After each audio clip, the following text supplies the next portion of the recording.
What's up, guys? So I just got done with a little 60-minute easy run. We're gonna call it an easy run.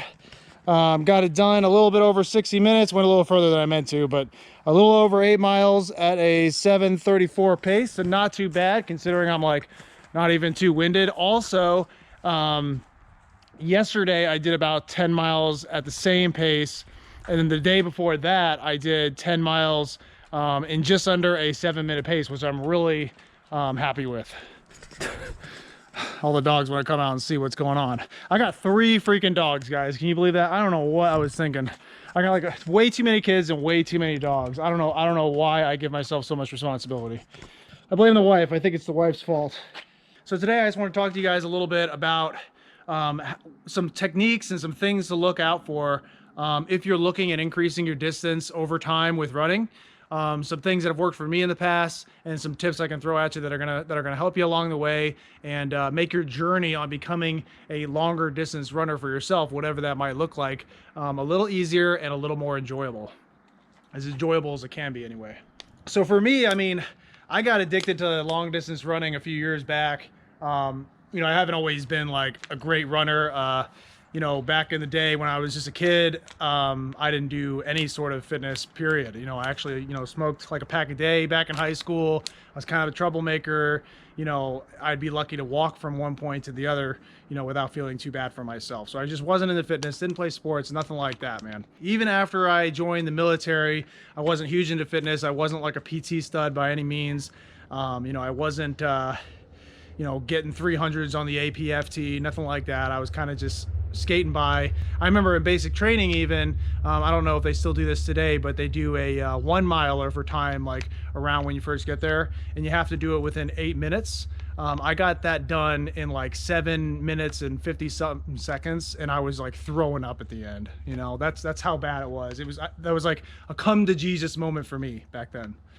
Now I'm pumping out runs at like, you know, anywhere between like 6 miles to a half marathon, like it's no big deal. A lot of times I'll just do it on a whim if I'm bored. And I'm not saying that's like to my own horn or anything. I'm just saying like progress is absolutely there to be made for anybody. And you don't have to be some sort of physical specimen or mutant or anything like that to get better. You just got to put the work in, the dedication, and just keep the right mindset and remember what you're working for. There are a lot of reasons why I enjoy running. One, I like eating. That's really what turned me on to it in the first place. This was like, you know, years ago when I really first started like my fitness journey. But yeah, I was a little I would say I was a little overweight, you know, just had a little extra going on here and there. And I thought running might help me out with that. Turns out that is absolutely the case, and it will help you lose weight. And I still enjoy eating today. If you guys have followed me at all, you would know probably that I take in on average anywhere between like 4,000 to 5,000 calories on any given day. Okay. And that's just to sustain the activity that I do. It helps me with having enough energy to do all these, you know, runs, the strength training sessions, all that kind of stuff. And it also helps me grow better. And I get to eat more. It's awesome. Besides that, I think for me, running really is a huge stress reliever. It lets me go out there and kind of be within my own thoughts, you know, get some aggression out. If there's something I really have to figure out, whether it be like that day or sometime in the future, running helps me go put in the time and the thought to think about how I'm going to solve a particular problem or mission set in my life at the given moment. It also gives you something to work towards. So I have a lot of goals in my life. I'm sure you guys have, I hope you guys have a lot of goals in your life. But running, I mean, that's just one goal. If you know, whether you're trying to run faster for more mileage, maybe on a specific set of terrain, you are working towards that goal every time you go out there and run. Eventually you'll get to that point where you can reach that goal, you crush it, and then you can be proud of yourself for doing so. But I beat that up. There's a whole lot of reasons to enjoy running. Find your own reason or reasons, and keep that in your head, especially when you're out there running, putting in the work, and you start hitting that wall. That wall is inevitable, man. You will always go out there, and eventually if you run far enough or hard enough, you will feel like you just need to stop. You need to quit. Okay. That is, every runner goes through that. I go through it at least once or twice a week, to be honest with you. But it's not such a big deal, and you get better at dealing with that as you progress through your running abilities. And eventually you'll start getting that feeling less and less. And that's when you'll know you need to challenge yourself even further, and you'll eventually start like chasing that feeling. And that's really what we're talking about with that runner's high. If you've ever heard about the runner's high, that's that chasing that runner's high. You're chasing that next level of challenging yourself. Okay. And that's like a whole nother benefit of running. And that's really like why running becomes like a healthy addiction. So that's all the mindset stuff about running. Let's talk a little bit about, let's say you're a little bit of a newer runner and you might be having some issues, you know, physically that you're trying to get over, you're trying to deal with, or you're not really sure what to do about it. So one thing you might be dealing with most likely is something that's wrong with your feet. Maybe you're getting rubbing in certain areas. Maybe your toes are hurting or cramping up. Maybe you're even bleeding on your toes. That happens to me sometimes. One thing you really want to make sure before you even start out in your running endeavors, you need to make sure you understand what kind of feet you have and what kind of shoes you should be using when you're running, okay? So for me, I have naturally flatter feet, so I tend to go with shoes that offer a little bit more support. And I also like to go for shoes that offer me a little more cushion in the sole because I put on a lot more miles, right? And because I have flat feet, I also like to have shoes with a wider toe box, just to give my toes enough room to, you know, maneuver around, enough breathing room as I'm putting them through so much work with all the running I'm doing. So the shoes I'm wearing right now, I'm wearing the Brooks Glycerins. The 19s, I got these for Christmas for my wife. Awesome shoes. They offer a lot of support and they're very cushy, and the toe box for me so far is just right. It's not like too loose and it's not too tight. Okay, so far these shoes are working out really great for me. But the point is, do your research, make sure, don't shortcut this, make sure you get the right pair of shoes for your feet. And if you need to do a little experimentation to get it right, I would suggest that you do so. There are also a lot of stores out there that will actually size your feet. I think even Dick's does this, okay? So maybe you have a Dick's around your area. If you go in there and ask them to find you a good, you know, size you up for a good pair of running shoes, they'll do that. They'll get out the tools, the proper tools and measurements. They'll do a gait analysis, all that stuff, and they'll make sure that you're getting a good pair of shoes that are going to be healthy for your feet. Now, if you're out there running and you're noticing that you're getting a lot of rubbing in the heel or in the like sides of your feet, most likely your shoes are just a little too loose. So you're either going to have to go a size down or you're just going to have to lace them differently. That's something you're going to have to play with over time too, because you don't want to lace up your shoes too tight, because as you run, especially as you put on the distance, your feet actually tend to swell up a little bit. So they're going to need that extra breathing room. A good thing to do if you're a little newer to the running game, or if you just got yourself some new shoes and you're just not really sure how they're going to work out, go ahead and start with them a little tighter. And then as you're about, you know, maybe a good portion through your run, maybe halfway through your run, go ahead and loosen them up. Just stop for a second, loosen them up just a tad to give your feet some extra breathing room as they start to swell up. And that's obviously, that's going to be different and dependent on all of you out there, but you know, make that judgment call for yourself. If you know you're running a little farther than usual, I would go ahead and use that method. It seems simple enough, but I'm telling you that these are the kind of things that make the biggest differences. Also, I would go ahead and invest in some good pairs of running socks. They don't have to be like the super expensive ones. The running socks that I use, you know, they might be anywhere from like $3 to $6 a pair. Okay, you can use them over and over and over, and actually it's better. They become better after you give them a little bit of use, okay? Get yourself some good running socks. Get yourself some good running socks. Get them from a good name brand, you know, either Brooks, Saucony, Nike, something like that. Something that's you know is dependable. And those socks are going to provide you with the appropriate amount of cushioning and material that are going to like save your feet from getting all that rubbing and the blisters and stuff like that. It's gonna give you a little extra layer of protection. It will make a big difference. Another reason why you might be getting blisters or sores on your feet is your running form. This is also very common with newer runners, but it happens to the best of us as well. Okay, we got to check our running form constantly, make sure that we're doing good, especially when we're out there challenging ourselves, trying to move faster or go further. A lot of times we end up sacrificing the form just because we're trudging along, just trying to go that extra mile. Always pay attention to good running form. Remember that form always comes before speed, distance, weight. Doesn't matter if you're training running, weight training, form is the most important thing overall. Get the form right. I actually dedicate 2 to 3 days of my running training per week to just like focusing on form. Not even focusing on pace, so much distance. Usually I'll just go out like today. Today was 60 minutes, okay? I went out there and ran for 60 minutes. My main focus was my form. Everything else fell to the wayside. It didn't really matter what my pace was. Didn't really matter how far I wanted to go. It was just, hey, I gotta run comfortably and I wanna really focus on my form, okay? Doing that, like I said, 2 to 3 times a week, that'll help you out tremendously. it's also going to save your bones in the long run and just make you a better runner. One more thing I want to say is that if you do get sores and you do get blisters on your feet, and most likely you will, especially if you're challenging yourself, it's okay, all right? But when that happens, don't pop them. This is one of those things that I've learned throughout the years of being in the military. If you really are working towards a certain goal that requires like putting a lot of strain on your feet, you want to toughen up your feet as much as possible. And one of the best ways to do that is not to pop your blisters, okay? Because they will eventually heal. It will take maybe a week or two, but they'll heal up, and they'll heal up as calluses. And once they heal up as those calluses, they're going to end up being a lot more tougher. You're going to be able to put them through a lot more stress, and they're just not going to hurt you as much. Yeah, you'll be walking around with some calluses on your feet, but it's worth it. You know what I mean? If you didn't want to run further or ruck further or whatever you're trying to do that requires strong, tough feet, then you would have never started this journey out in the first place. So that is just one more thing that you need to be doing and putting your mind towards as you're making this journey and becoming a better runner. I can tell you right now, it's very rare to see an avid runner out there with pretty feet, okay? That's just part of the game. Look, I'll even show you mine real quick. See that callus right there? I've been working on that bad boy for a long time. Yeah. So sorry to put you through that. I just thought it'd be beneficial to show you in real time that I'm serious when I say runners don't have pretty feet, and neither do soldiers. But I'm proud of my toughened up feet, man. I've worked hard for them bitches. All right, so hopefully you guys got something out of that. You know, obviously, if you have any questions on that, please drop in the comments. Now I'm gonna give you a quick update on where I stand as far as my own personal goals go for at least the next few months, the foreseeable future.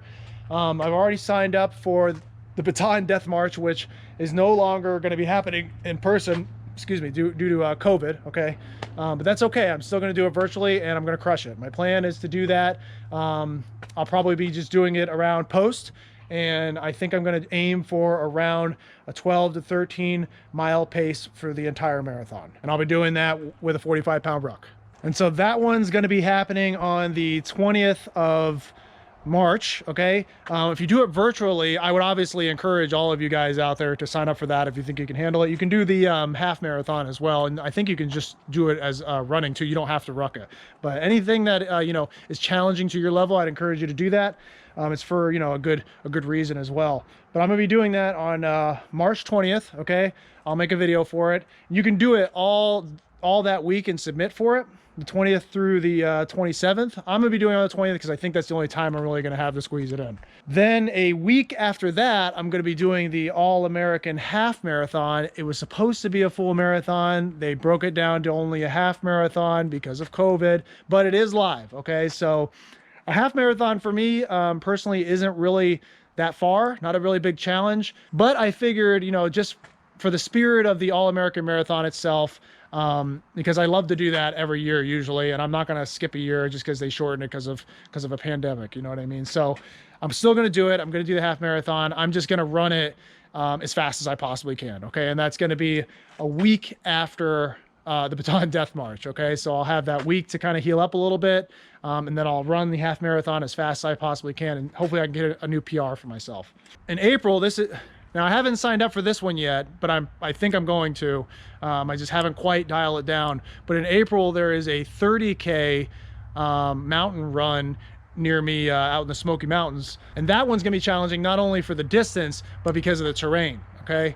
I did a couple of these, you know, extreme terrain 27Ks out in Texas, and those things are straight up ass kickers. And again, it's not just the mileage, it's just the constant changes in elevation and the really rocky terrain. I expect it to be something similar to that with this 30K that I'm planning to do in April. And then after that, at the end of April, there's a 50K out at the beach. And I think that's going to be my main target, really trying to get back up to that 50K running level, not to the point where it's comfortable, but where it's a challenge, because that is where I'm at right now. 50K is a little like, okay, yeah, I got to make sure I'm good for that. You know, it's been a while.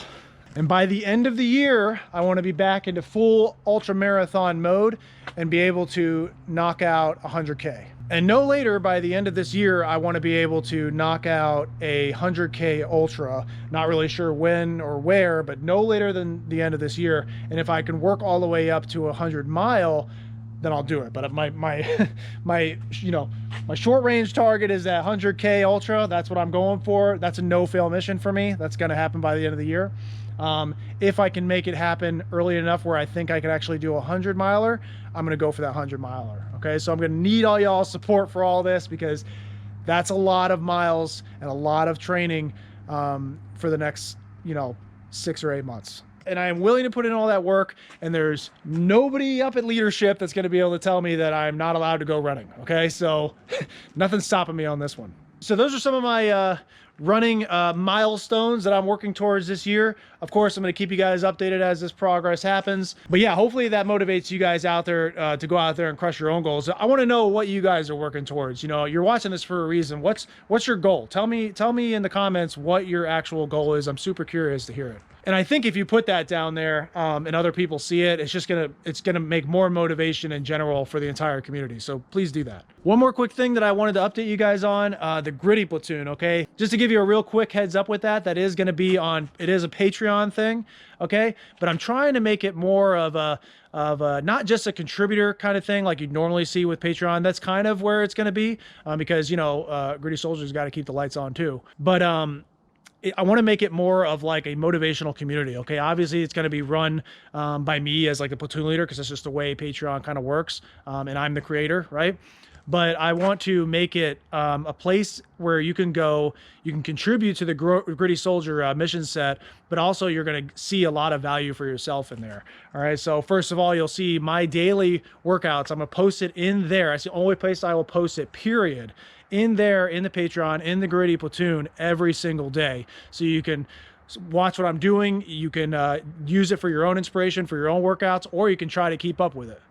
I challenge you to try to keep up with it. It's good shit. I also plan to post a whole bunch of things in there as far as upcoming challenges that you might be interested in and didn't know about. For example, the Baton Death March, different ultras, different marathons, different physical fitness events, things that I would be interested in that I think you might be interested in as well. You also get the free program of choice from grittysoldier.com. You get 15% off the store for the time of your membership, a free Gritty Tab patch. That's pretty cool. I also want to make members of the Gritty Platoon on Patreon. I also want to make that like almost a VIP room for question and answers, okay? Because honestly, guys, I've been getting hit up so much from you guys, which is awesome, but I get so many questions every day in all my inboxes and all my different platforms, and I honestly don't even have enough like time in the day period to answer all the questions. So I'm sorry if I didn't get to all your questions or your comments. Like, I just don't have enough time, guys.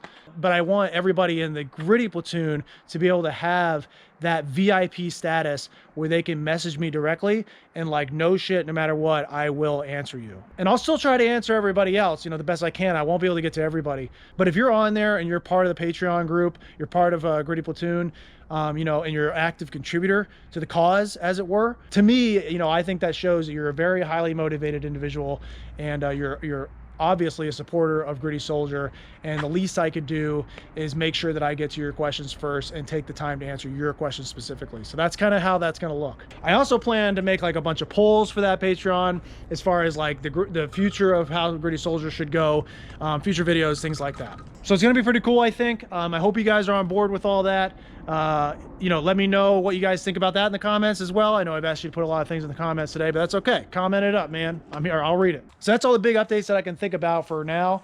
Hopefully that information from the beginning of the video is useful to you. I promise you, if you put all those things to work and actually listen to what I said, you're going to see like some serious improvement, and they really are good tips and things that I've had to learn the hard way, or collecting through other avid runners along the way, where I just now summed it all up for you and have wrapped it all up in a nice package and gave it to you. So make sure you're listening. Make sure you actually put those things into practice. You're going to see a huge improvement in your running if you do those things. I do plan to make another video this weekend, so you'll see another one pretty soon. So if you're not subscribed to the channel already, make sure you like, subscribe, hit the little notification bell so you don't miss any of my future videos. We're going to be talking a little bit about plate carrier running, or running with a weighted vest. I think there's a lot of confusion out there. I'm going to make a whole long video to kind of dispel some of the myths out there for you guys. Tell you guys what's up. Besides that, it looks like the wife's calling me in for dinner. I've got nothing else for you for tonight, and I'll see you on the next one.